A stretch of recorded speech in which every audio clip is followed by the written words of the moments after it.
This is LBC television. We are temporarily suspending programming to give you very important breaking news. Please wait while we receive information.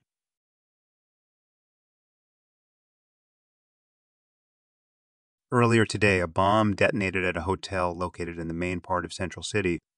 The bomb detonated at around 4:15 a.m.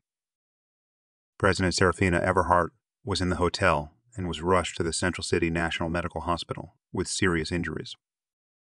It brings us with sad news today that President Serafina Everhart is dead due to her injuries.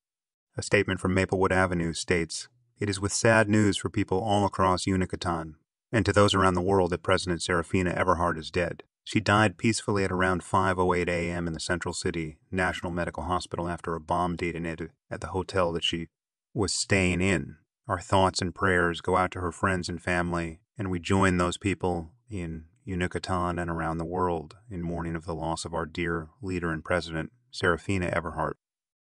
We also have word that other cabinet members have also been injured and also have been taken to the Central City National Medical Hospital.